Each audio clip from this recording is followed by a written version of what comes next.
Okay, you hear us fine? Audio is good? Pretty good.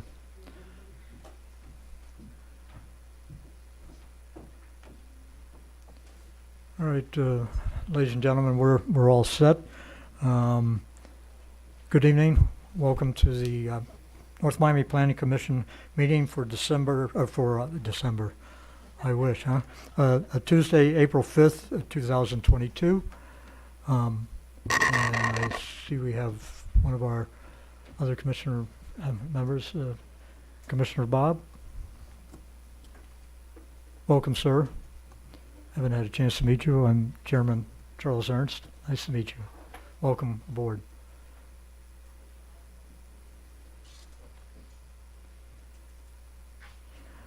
Okay, again, let me kind of restart here again. We'll do a little bit of a reboot here. This is the North Miami Planning Commission meeting for Tuesday, April 5th, 2022. I call it an order. And at this time, may we all stand and pledge allegiance to the flag. I pledge allegiance to the flag of the United States of America and to the republic for which it stands, one nation, under God, indivisible, with liberty and justice for all. Be seated. Madam Secretary, may we have the roll call, please? Yes, Chairman Ernst, Present. Commissioner Lemire. Present. Right. Commissioner McDermott, Present. Commissioner Each, Present. Commissioner Medina, Present. Commissioner Clark, Present. Commissioner Bobe. You have a quorum. Thank you, Madam Secretary. At this time, I'd like to ask if we have any amendments to the agenda. No, sir, Mr. Chair. Thank you. I want to call for approval of minutes, but I understand we have an amendment to the minutes, if that's not correct. I believe, Yes, Madam I just Secretary. needed to mark that Commissioner Lemire was present on that evening. correct. And then I also Yes. show that Chairman Ernst was an excused absent commission, or Mark Bob was an excused absent. Excuse, exactly. Yes, and then Commissioner Besson was also excused. Present as well. Very good. Okay, having gotten through that, I'll call for a motion to approve the minutes. So move. Motion by Mr. McDermott, second by Commissioner Medina. All in favor, say aye. Aye. Aye. Minutes have been approved, and I'll sign those, pass them along to you, Madam Secretary. Okay, thank you. Any communications that we need to have stated or addressed at this time? Yes, sir, Mr. Chair. Just to advise everyone that we are beginning the comprehensive plan update, and that we will be setting a timeline and establishing all the public workshops, and we'll be sending notices out to everyone. So we just wanted to keep that on everyone's radar. All right. What is this? The 5 or 10? I'm not. always- 7 year 7 years. update. Yes, sir. You've been through them somewhere. before, so Yes. yes, sir. Okay, very good. Thank you. And also on communications, Mr. Held, do you need to address any items or issues pertaining to our quasi-judicial proceedings tonight? Sure, I can give my presentation now. All right, thank you. So these rules apply to applications on specific parcels of land, like the conditional use permit request before you tonight. The commission will sit like a court, hence the term quasi-judicial, reviewing the facts presented at the hearing, applying the adopted rules as explained by staff in the staff report and verbally. Commission members can make site visits, but must disclose the evidence upon which they intend to rely from that visit. Commission members will disclose at the beginning of the hearing, which would be before items 2 and 3 tonight, whether they have had communications with individuals on behalf of the applicant or otherwise, including who the communication was with and what the topic of the discussion was. All persons intending to speak to the commission will be sworn by the clerk. Staff will make a presentation, and the commission may ask questions of staff. The applicant will make a presentation including expert witnesses, if any, and the commission may ask questions of them. When the public hearing is open, the public can make comments on the application limited to 2 minutes each. Citizen testimony must be fact-based, not opinion. Commission then deliberates based on the evidence presented. Commission's decision must be based on competent substantial evidence, meaning based on the record, staff presentations, expert presentations, and fact-based comments by citizens according to the standards for approval set forth in the City Code. The Commission may then approve, deny, or continue the item.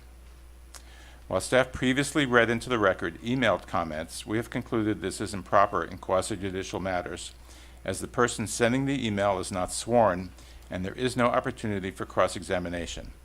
Written comments provided before the meeting are available for review by commissioners. Lastly, we ask each of you to treat this proceeding with respect. No calling out, interrupting speakers, or disrupting the proceeding. These matters are prohibited and enforceable pursuant to the City Code. Thank you. Thank you, Mr. Earl. Mr. Earl and staff, did we have any registered lobbyists who are representing any groups tonight or anything that we need to be aware of at this, for either one of these items or any of the items? The applicant's representatives are here. They will be presenting before you tonight.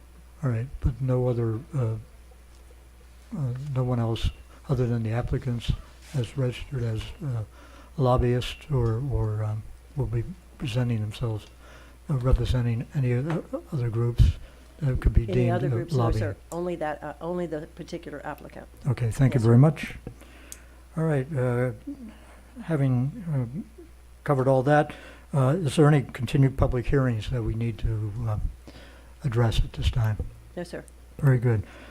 So at this point, the public hearing is now open. The first item is not a quasi-judicial item, so we will not be asking for anyone to be sworn in for this. I'm going to go ahead and read the item into record and then have staff make the presentation.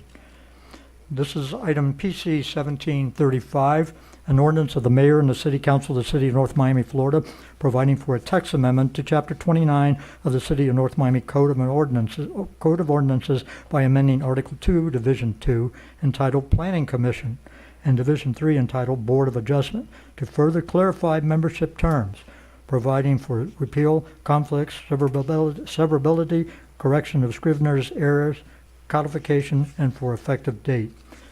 May we have staff report, please? Thank you, Mr. Chair. For the record, Debbie Love, City Planner, the Community Planning and Development Department.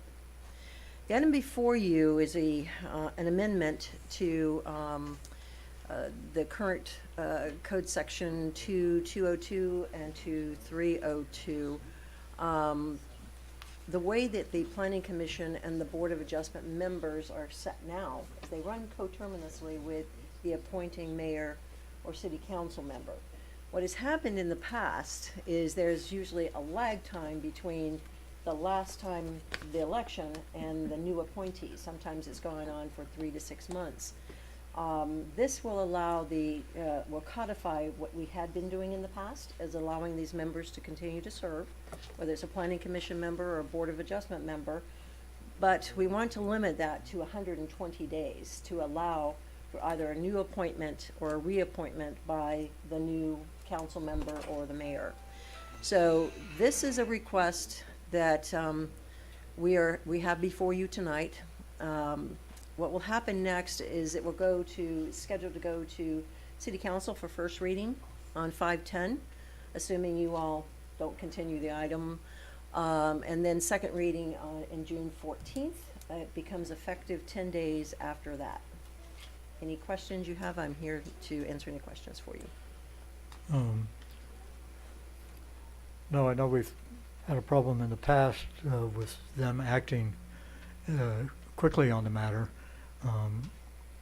I think the onus is also on them to make that decision as soon as the elections are over and not wait until midsummer or the next term. And it does leave a hole, which we've all experienced, and it makes for the decision process a little bit more difficult and holds up items. So I certainly hope that we have come to a fix with this ordinance, and I don't really have any questions on this. I'll go ahead and open up the public hearing if anyone else wants to address this. Public hearing is now open to the public. Anyone wanting to address the item, PC 1735, dealing with the clarification for appointing commissioners. I'm sorry. Good evening. State your name and address, please. Hi, for the record, Deborah Davies.